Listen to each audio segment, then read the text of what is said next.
ನಮಸ್ತೆ ಎಲ್ರಿಗೂ, ಹೇಗಿದ್ದೀರಾ? ವೆಲ್ಕಮ್ ಟು ಮಾಹಿತಿ ಯೂಟ್ಯೂಬ್ ಚಾನಲ್. ಮಾಹಿತಿ ಯೂಟ್ಯೂಬ್ ಚಾನಲ್ನ ಮತ್ತೊಂದು ವಿಡಿಯೋಗೆ ಸ್ವಾಗತ.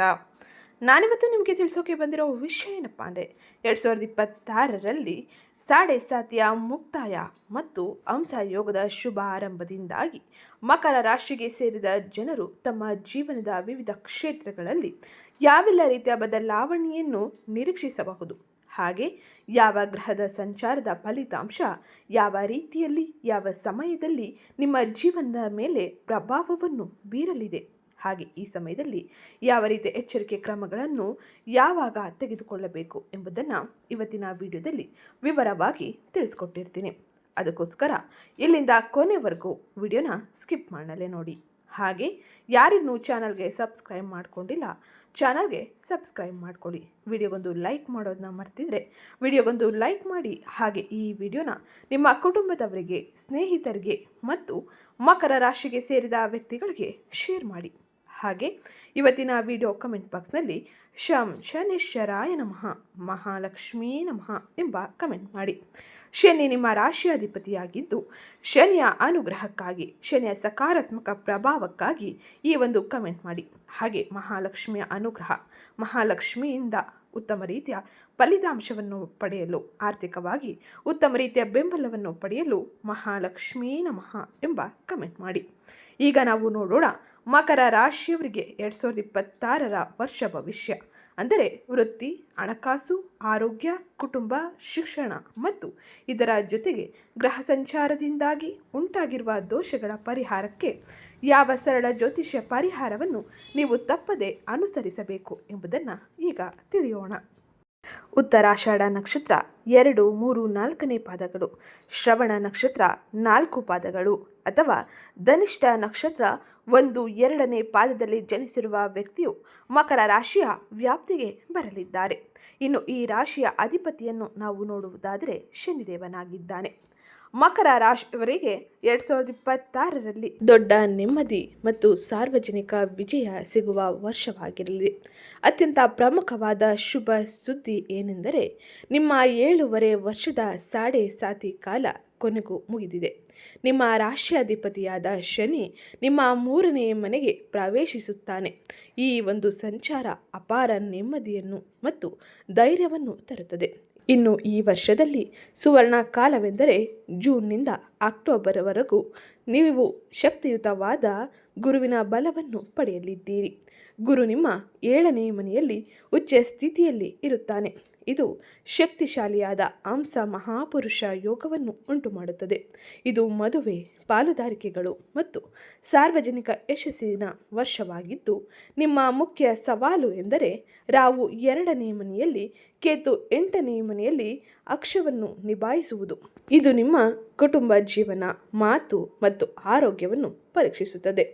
ಈಗ ನಾವು ನೋಡೋಣ ಗ್ರಹಗಳ ಸ್ಥಿತಿಗತಿಯು ನಿಮ್ಮ ಜೀವನದ ಮೇಲೆ ಯಾವ ರೀತಿಯ ಪರಿಣಾಮವನ್ನು ಬೀರಲಿದೆ ಎಂದು. 2026 ಒಂದು ಸುದೀರ್ಘ ಕಠಿಣ ಚಕ್ರವನ್ನು ಮುಗಿಸಿ ಯಶಸ್ವಿನ ಹೊಸ ಚಕ್ರವನ್ನು ಆರಂಭಿಸುತ್ತದೆ. ಅತ್ಯಂತ ಶಕ್ತಿಶಾಲಿ ಸಂಚಾರವೆಂದರೆ ನಿಮ್ಮ ರಾಶಿಯಾಧಿಪತಿಯಾದ ಶನಿಯು ನಿಮ್ಮ 3ನೇ ಮನೆಯಲ್ಲಿ ತನ್ನ ಸಂಚಾರವನ್ನು ಈ ವರ್ಷ ಪೂರ್ತಿ ಮಾಡುವುದು. ಇದು ನಿಮ್ಮ ಸಾಡೆ ಸಾತಿಯನ್ನು ಮುಗಿಸುತ್ತದೆ. 3ನೇ ಮನೆಯಾದ ಉಪಚಯ ಸ್ಥಾನ, ಇಲ್ಲಿ ಶನಿ ರಾಜಯೋಗದಂತಹ ಫಲಿತಾಂಶಗಳನ್ನು ನೀಡುತ್ತಾನೆ. ನಿಮ್ಮಲ್ಲಿ ಧೈರ್ಯ, ಪರಾಕ್ರಮ ಹೆಚ್ಚಾಗುತ್ತದೆ. ನಿಮ್ಮ ಸ್ವಂತ ಪ್ರಯತ್ನಗಳು ವಿಜಯದ ಕಿರೀಟ ಧರಿಸುತ್ತವೆ.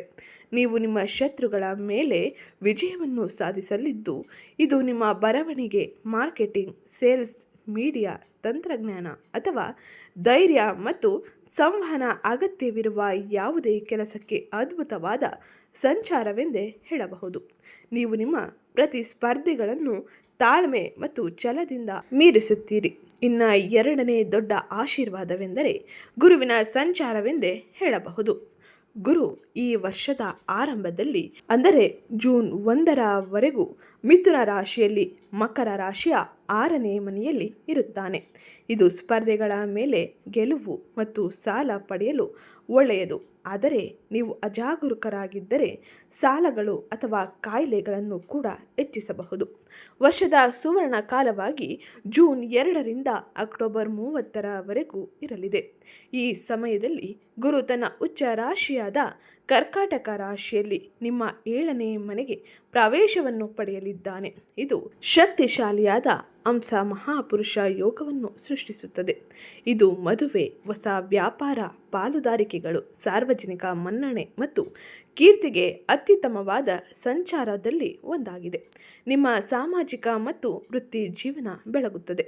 ಇನ್ನು 2026ರಲ್ಲಿ ಮುಖ್ಯವಾಗಿ ಸವಾಲುಗಳನ್ನು ನೀಡುವ ಗ್ರಹಗಳಾಗಿ ರಾಹು ಮತ್ತು ಕೇತುವಿನ ಸಂಚಾರವಿರಲಿದೆ. ಡಿಸೆಂಬರ್ 6ರವರೆಗೂ ರಾಹು ಕುಂಭ ರಾಶಿಯಲ್ಲಿ ಅಂದರೆ ಮಕರ ರಾಶಿಯ 2ನೇ ಮನೆಯಲ್ಲಿ, ಕೇತು ಸಿಂಹ ರಾಶಿಯಲ್ಲಿ ಅಂದರೆ ಮಕರ ರಾಶಿಯ 8ನೇ ಮನೆಯಲ್ಲಿ ತನ್ನ ಸಂಚಾರವನ್ನು ಮಾಡಲಿದ್ದಾರೆ. 2ನೇ ಮನೆಯಲ್ಲಿ ಅಂದರೆ ಧನ ಮತ್ತು ಕುಟುಂಬ ಸ್ಥಾನದಲ್ಲಿ ರಾಹುವಿನ ಸಂಚಾರದಿಂದಾಗಿ ನೀವು ನಿಮ್ಮ ಕುಟುಂಬದಲ್ಲಿ ಗೊಂದಲ, ನಿಮ್ಮ ಮಾತಿನಲ್ಲಿ ಕಾಠಿಣ್ಯ, ಹಾಗೆ ಸಾಮಾನ್ಯ ಅಥವಾ ರಿಸ್ಕ್ ಇರುವ ಸಂಪತ್ತಿನ ಕಡೆಗೆ ಆಕರ್ಷಣೆಯನ್ನು ಉಂಟು ಮಾಡಬಹುದು. 8ನೇ ಮನೆಯಲ್ಲಿ ಅಷ್ಟಮ ಸ್ಥಾನದಲ್ಲಿ ಕೇತು ಆರೋಗ್ಯಕ್ಕೆ ಕಠಿಣವಾದದ್ದು, ಹಾಗೆ ಹೆಚ್ಚು ಆತಂಕ, ಹಠಾತ್ ಅಥವಾ ಗುಪ್ತ ಸಮಸ್ಯೆಗಳ ಅಪಾಯವನ್ನು ಉಂಟು ಮಾಡುತ್ತದೆ. ಇನ್ನು ವರ್ಷದ ಕೊನೆಯಲ್ಲಿ 2 ದೊಡ್ಡ ಬದಲಾವಣೆಯನ್ನು ನಾವು ನೋಡುವುದಾದರೆ, ಅಕ್ಟೋಬರ್ 31ರಿಂದ ಗುರು ನಿಮ್ಮ 8ನೇ ಮನೆಗೆ ಅಂದರೆ ಸಿಂಹ ರಾಶಿಗೆ ಬದಲಾಗುತ್ತಾನೆ. ಹಾಗೆ ಕೇತುವಿನೊಂದಿಗೆ ಸೇರಿ ಇದು ಅಷ್ಟಮ ಗುರು ಆರೋಗ್ಯ ಹಾಗೆ ಆರ್ಥಿಕ ವಿಷಯಗಳಲ್ಲಿ ಹೆಚ್ಚಿನ ರಿಸ್ಕ್ ಇರುವ ಕಾಲವೆಂದೇ ಹೇಳಬಹುದು. ಅನಂತರ ಡಿಸೆಂಬರ್ 6ರಂದು ರಾಹು ನಿಮ್ಮ 1ನೇ ಮನೆಗೆ ಅಂದರೆ ಮಕರ ರಾಶಿಗೆ, ಕೇತು ನಿಮ್ಮ 7ನೇ ಮನೆಗೆ ಬದಲಾಗುತ್ತಾರೆ. ಇದು ಸ್ವಯಂ ಗಮನ ಹಾಗೆ ಸಂಬಂಧಗಳ ಪರೀಕ್ಷೆಗಳೊಂದಿಗೆ ಕೂಡಿ ಹೊಸ 18 ತಿಂಗಳ ಚಕ್ರವನ್ನು ಆರಂಭಿಸುತ್ತದೆ. ಒಟ್ಟಾರೆಯಾಗಿ ಮಕರ ರಾಶಿಯವರ 2026ರಲ್ಲಿ 3ನೇ ಮನೆಯಲ್ಲಿ ಶನಿ ಸಾರ್ವಜನಿಕ ಜೀವನವನ್ನು ವಿಸ್ತರಿಸಿಕೊಳ್ಳಲು, 7ನೇ ಮನೆಯಲ್ಲಿ ಗುರು ನಿಮ್ಮ ಮಾತುಗಳನ್ನು, 2ನೇ ಮನೆಯಲ್ಲಿ ರಾಹು ಆಹಾರ ಮತ್ತು ಆರೋಗ್ಯದ ವಿಷಯದಲ್ಲಿ, 8ನೇ ಮನೆಯಲ್ಲಿ ಕೇತು ತುಂಬ ಎಚ್ಚರಿಕೆಯಿಂದ ಇರಬೇಕು ಎಂದು ಸೂಚಿಸಲಿದ್ದಾರೆ. ಈಗ ನಾವು ನೋಡೋಣ 2026ರಲ್ಲಿ ಮಕರ ರಾಶಿಗೆ ಸೇರಿದ ವ್ಯಕ್ತಿಗಳ ವೃತ್ತಿ ಮತ್ತು ಉದ್ಯೋಗ ಜೀವನ ಯಾವ ರೀತಿಯಲ್ಲಿ ಇರಲಿದೆ. ಅಡೆತಡೆಗಳು ನಿವಾರಣೆಯಾಗಿ ಅಧಿಕಾರದತ್ತ ಸಾಗಲಿದ್ದಾರೆಯೇ? ಆ ಸಮಯ ಯಾವಾಗ ಅದ್ಭುತವಾಗಿರಲಿದೆ ಎಂಬುದನ್ನು ನೋಡೋಣ. ಅದಕ್ಕಿಂತ ಮುಂಚೆ ಯಾರಿನ್ನೂ ಚಾನಲ್ಗೆ ಸಬ್ಸ್ಕ್ರೈಬ್ ಮಾಡಿಕೊಂಡಿಲ್ಲ, ಚಾನಲ್ಗೆ ಸಬ್ಸ್ಕ್ರೈಬ್ ಮಾಡ್ಕೊಳ್ಳಿ. ವಿಡಿಯೋಗೊಂದು ಲೈಕ್ ಮಾಡೋದನ್ನ ಮರ್ತಿದ್ರೆ ವಿಡಿಯೋಗೊಂದು ಲೈಕ್ ಮಾಡಿ. ಹಾಗೆ ಈ ವಿಡಿಯೋನ ನಿಮ್ಮ ಕುಟುಂಬದವರಿಗೆ, ಸ್ನೇಹಿತರಿಗೆ ಮತ್ತು ಮಕರ ರಾಶಿಗೆ ಸೇರಿದ ವ್ಯಕ್ತಿಗಳಿಗೆ ಶೇರ್ ಮಾಡಿ. ಮಕರ ರಾಶಿಯವರಿಗೆ ಕೆರಿಯರ್ಗೆ ಅವಕಾಶಗಳು ಅದ್ಭುತವಾಗಿರಲಿದೆ. ವರ್ಷದ ಆರಂಭದಲ್ಲಿ ಕುಜ ನಿಮ್ಮ ರಾಶಿಯಲ್ಲಿ ಅಂದರೆ ಮಕರ ರಾಶಿಯಲ್ಲಿ ಉಚ್ಚ ಸ್ಥಿತಿಯಲ್ಲಿ ಇರಬಹುದು.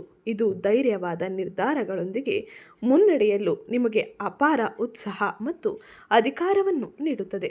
ಆದರೆ ನಿಜವಾದ ಚಲನ ಶಕ್ತಿ ನಿಮ್ಮ 3ನೇ ಮನೆಯಲ್ಲಿರುವ ಶನಿಯದ್ದಾಗಿರಲಿದೆ.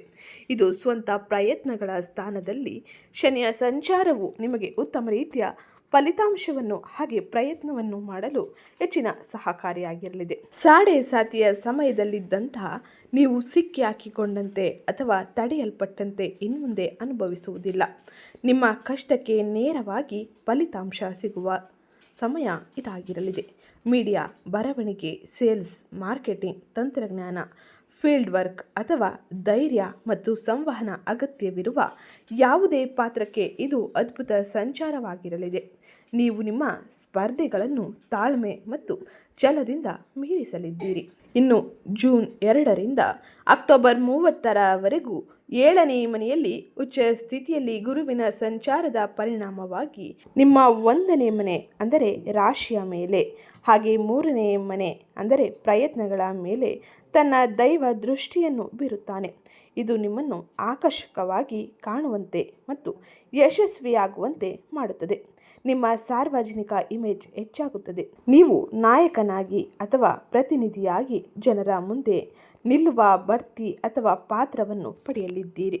ಇನ್ನು ಡಿಸೆಂಬರ್ 6ರಿಂದ ರಾಹು ನಿಮ್ಮ ರಾಶಿಗೆ ಬದಲಾಗುವುದರಿಂದಾಗಿ ಇದು ನಿಮ್ಮನ್ನು ತುಂಬ ಮಹತ್ವಾಕಾಂಕ್ಷೆಯುಳ್ಳವರಾಗಿ ಕೆಲವು ಸಂದರ್ಭಗಳಲ್ಲಿ ಪ್ರಸಿದ್ಧರನ್ನಾಗಿ ಮಾಡಬಹುದು. ಆದರೆ ಬಹುಶಃ ಹೆಚ್ಚು ಸ್ವಯಂ ಕೇಂದ್ರಿತವಾಗಿ ಅಥವಾ ಅಶಾಂತಯುತವಾಗಿಯೂ ಬದಲಾಗಬಹುದು. ಮಹತ್ವಾಕಾಂಕ್ಷೆಯನ್ನು ಧರ್ಮದೊಂದಿಗೆ ನಿರ್ವಹಿಸಿ. ಇದರಿಂದಾಗಿ ಉತ್ತಮ ರೀತಿಯ ಬದಲಾವಣೆಯನ್ನು ನಿಮ್ಮ ಜೀವನದಲ್ಲಿ ನೀವು ಕಾಣಬಹುದಾಗಿರಲಿದೆ. ಇನ್ನು ಈ ಪ್ರಸ್ತುತ ಸಮಯದಲ್ಲಿ ಆರ್ಥಿಕ ವ್ಯವಹಾರಗಳು ಯಾವ ರೀತಿಯಲ್ಲಿ ಇರಲಿದೆ? 2026ರಲ್ಲಿ ಹಣಕಾಸಿನ ಅರಿವು ಯಾವ ರೀತಿಯಲ್ಲಿ ಇರಲಿದೆ? ಯಾವ ರೀತಿಯ ಎಚ್ಚರಿಕೆ ಕ್ರಮಗಳೊಂದಿಗೆ ಆರ್ಥಿಕ ವ್ಯವಹಾರವನ್ನು ನೀವು ಮಾಡಬೇಕು ಎಂಬುದನ್ನು ತಿಳಿಯೋಣ. ಆರ್ಥಿಕತೆ 2026ರಲ್ಲಿ ಅತ್ಯಂತ ಸಂಕೀರ್ಣವಾದ ಕ್ಷೇತ್ರವಾಗಿರಲಿದೆ. ನಿಮಗೆ ವಿರುದ್ಧವಾದ ಅಂದರೆ ಶಕ್ತಿಶಾಲಿಯಾದ ಸಂಚಾರಗಳಿವೆ. ಸಮಸ್ಯೆಗಳಾಗಿ ನಾವು ನೋಡುವುದಾದರೆ ನಿಮ್ಮ 2ನೇ ಮನೆಯಲ್ಲಿ ಅಂದರೆ ಧನ ಸ್ಥಾನದಲ್ಲಿ ರಾಹುವಿನ ಸಂಚಾರವು ನಿಮಗೆ ಸಾಕಷ್ಟು ಹಣವನ್ನು ತರಬಹುದು.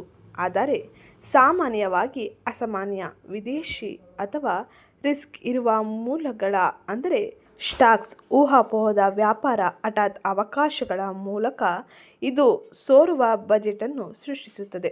ಹಣ ಬಂದಷ್ಟೇ ವೇಗವಾಗಿ ಹೊರಗೆ ಹೋಗುತ್ತದೆ. ನಿಮ್ಮ ಖರ್ಚುಗಳನ್ನು ಗಮನಿಸಿ, ದುರಾಸೆಯನ್ನು ತಪ್ಪಿಸಿ. ಅಪಾಯವಾದ ಸಂಚಾರವಾಗಿ ಕೇತು ನಿಮ್ಮ 8ನೇ ಮನೆಯಲ್ಲಿ ಇರುವುದಾಗಿರಲಿದೆ. ಇದು ಹಠಾತ್ ಆರ್ಥಿಕ ನಷ್ಟಗಳಿಗೆ, ವಿಶೇಷವಾಗಿ ಜಂಟಿ ಆಸ್ತಿಗಳು, ತೆರಿಗೆಗಳು, ವಾರಸತ್ವದ ವಿವಾದಗಳು ಅಥವಾ ಗುಪ್ತ ಸಮಸ್ಯೆಗಳಿಂದ ಬರುವ ಹೆಚ್ಚಿನ ರಿಸ್ಕ್ ಇರುವ ಸಂಚಾರವಾಗಿರಲಿದೆ. ಜೂಜಾಡಬೇಡಿ ಅಥವಾ ಕುರುಡು ಆರ್ಥಿಕ ರಿಸ್ಕ್ಗಳನ್ನು ತೆಗೆದುಕೊಳ್ಳಬೇಡಿ. ಇನ್ನು 3ನೇ ಮನೆಯಲ್ಲಿ ಶನಿಯ ಸಂಚಾರವು ನಿಮ್ಮ ಸ್ವಂತ ಪರಿಶ್ರಮ, ಪರಾಕ್ರಮ ಹಾಗೆ ಇದರಿಂದಾಗಿ ನಿಮ್ಮ ಅತ್ಯಂತ ಸ್ಥಿರವಾದ ಮತ್ತು ಪ್ರಾಮಾಣಿಕ ಆದಾಯದ ಮೂಲವಾಗಿರುತ್ತದೆ. ಸೈಡ್ ಪ್ರಾಜೆಕ್ಟ್ಗಳು, ಕೌಶಲ್ಯಗಳನ್ನು ಹೆಚ್ಚಿಸಿಕೊಳ್ಳುವುದು ಮತ್ತು ಕೆಲಸದಲ್ಲಿ ಹೆಚ್ಚುವರಿ ಪ್ರಯತ್ನ ಇವೆಲ್ಲವೂ ದೀರ್ಘಕಾಲದಲ್ಲಿ ನಿಮಗೆ ಬಲವಾದ ಆರ್ಥಿಕ ದಾರಿಯನ್ನು ನಿರ್ಮಿಸುತ್ತದೆ. ಇನ್ನು 7ನೇ ಮನೆಯಲ್ಲಿ ಗುರುವಿನ ಸಂಚಾರ ಇದು ಜೂನ್ನಿಂದ ಅಕ್ಟೋಬರ್ವರೆಗೂ ಇರಲಿದೆ. ಈ ಸಮಯದಲ್ಲಿ ನಿಮ್ಮ ಜೀವನ ಸಂಗಾತಿ, ವ್ಯಾಪಾರ ಪಾಲುದಾರರು, ಮುಖ್ಯ ಕ್ಲೈಂಟ್ಗಳು ಅಥವಾ ಒಪ್ಪಂದಗಳ ಮೂಲಕ ಸಂಪತ್ತು ಮತ್ತು ಸುರಕ್ಷಿತ ಲಾಭಗಳು ಬರುತ್ತದೆ. ಇದಕ್ಕೆ ಈ ಸಮಯ ಉತ್ತಮವಾಗಿರಲಿದೆ. ಈ ಎಲ್ಲ ಸಮಯದಲ್ಲೂ ಈ ಅವಕಾಶಗಳು ಅದ್ಭುತವಾಗಿ ಕೆಲಸ ಮಾಡಲಿದೆ.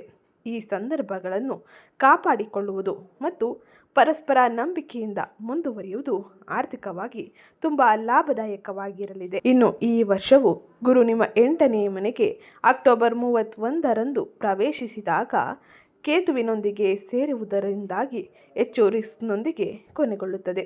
ಈ ಅಷ್ಟಮ ಗುರು ಅಂತ ಆರ್ಥಿಕ ಅಥವಾ ತೆರಿಗೆ ಸಂಬಂಧಿತ ಒತ್ತಡವನ್ನು ಪ್ರಚೋದಿಸಬಹುದು.